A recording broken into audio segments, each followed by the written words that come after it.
Mga kapatid ko Jesucristo, magandang umaga po sa inyong lahat. Magandang umaga po, Father. Kahapon na pagnilayan natin ang sitwasyon na kung saan hinarap ng ating Panginoong Jesucristo isang sitwasyong nagbibigay ng takot at pagkabahala sa mga tao at sa mga sumusunod kay Jesus. Dahil alam naman natin na ang taong inaalihan ng demonyo, lalong-lalo na kung saan sinabi sa atin isang legion, kung saan napakaraming demonyo ang sumapi sa taong iyon doon sa Gerasene. Ibig sabihin, ang taong iyon na sinasabi nating naging baliw ay nawalan na halos ng pag-asa. Pag mawalan ka ng pag-asa, mawawalan ka ng buhay. Ngunit binigyan ng Panginoon ng pagkakataon ang inaalihan ng demonyo at binigyan siya ng bagong pananalig sa Diyos. Isang pananalig na nagbibigay sa kanya ng pananampalatayang totoo, na ang anak ng tao ay dumating na sa mundong ito upang bigyang laya ang sangkatauhan mula sa pagkalipin nito sa sala at sa bagsik ng kamatayan. Sa araw naman ito, narinig natin ng isang amang siya ay tagapamahala ng sinagoga kung saan siguro hindi niya dapat gawin, na humingi ng tulong sa isang ordinaryong tao.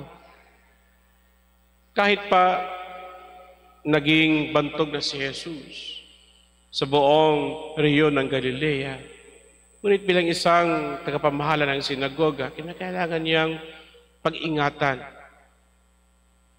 ang kaniyang obligasyon na pangasiwaan ang sinagoga at ang komunidad, na huwag agad-agad mahulog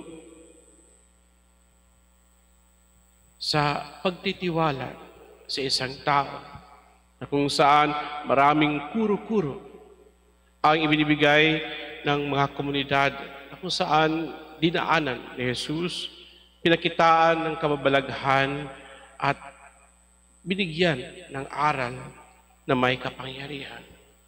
Ngunit batid natin na nananalig ang amang ito. Sabi nga natin, siguro Jesus was the last resort for this father to have again in his life his daughter who was dying. Bago pa man dumating sa bahay ni Jairo, mayroon pang isang babaeng may karamdaman na kung saan hirap na sa buhay.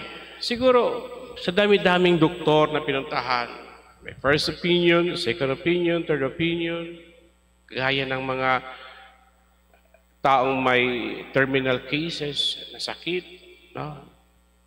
Bago pa magsasabi na totoong may cancer o may tumor, hihingi pa muna ng second opinion, third opinion, kung ano ang katotohanan tungkol sa findings. At alam naman natin, sa kakulangan ng teknolohiya noon sa panahon ni Jesus, wala nang pag-asa ang babaeng ito, kundi hintayin na lamang ang kamatayan. But then, she was able to hear about Jesus of Nazareth. Perhaps she traveled far just to reach Galilee for her to even having these thoughts in her mind na kahit mahipog ko lamang ang laylayan ng kanyang salawal at ako'y magkaroon ng kagalingan sa kanyang karamdaman. And that's no longer trust, but faith. That trust transcends into a mere belief to a faith given to her through her experiences by the Spirit of the Lord, of God. Dahil wala namang ibang ininais ang Diyos sa ating kundi ang buhay. Walang ibang magbibigay sa atin ng inspirasyon at pag-asa kundi ang Panginoon. Batid natin in our own experiences. Kung lugmok na tayo sa problema, lugmok na tayo sa kahirapan, na para bang wala ng pag-asa at hinihiling na lang natin minsan na ako'y mamamatay. But the Spirit in us will inspire us to go and kneel and pray, asking God's life, giving us the hope coming from heaven, para mabawasan man lamang ang bigat ng sa ating kalooban, na dinadala natin sa ating kalooban. And then she was healed from her sickness. Itong kababalaghan sa pagbibigay buhay ng isang tao, lalong-lalo sa panahon ni Jesus, ay isang kababalaghang imposibleng maisip ng tao.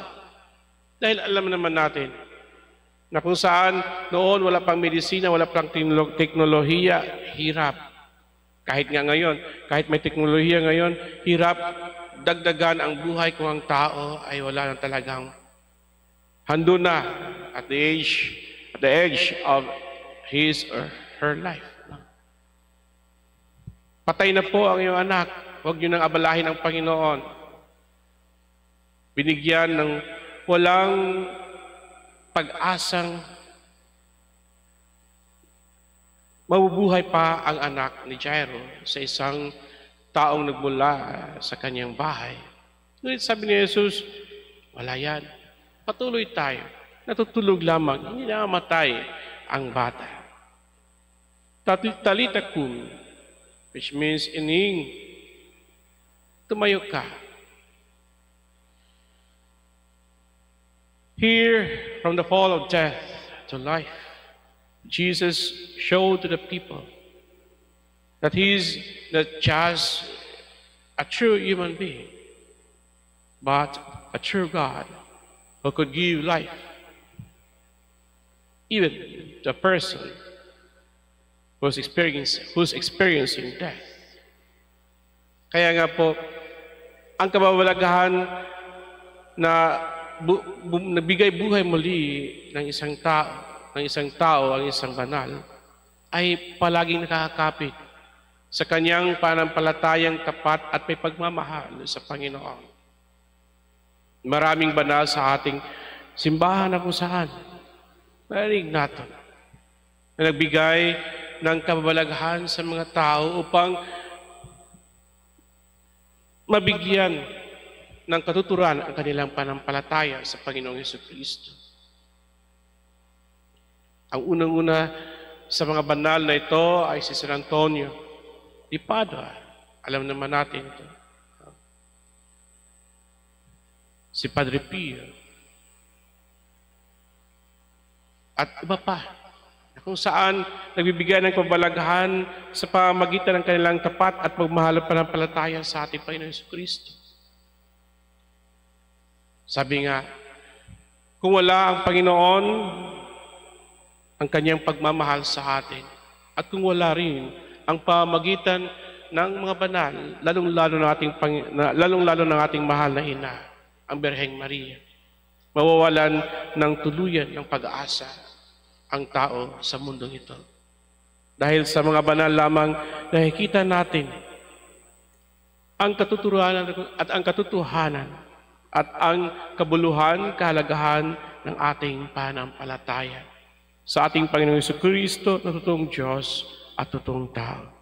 Naway, bigyan pa tayo ng karagdagang karunungan at kaalaman upang maintindihan natin ng Diyos sa pamamagitan ng ating Panginoong Jesucristo ay patuloy nagbibigay sa atin ng buhay na pag-asa na kung saan magdadala sa atin sa buhay na walang hanggan. Amen.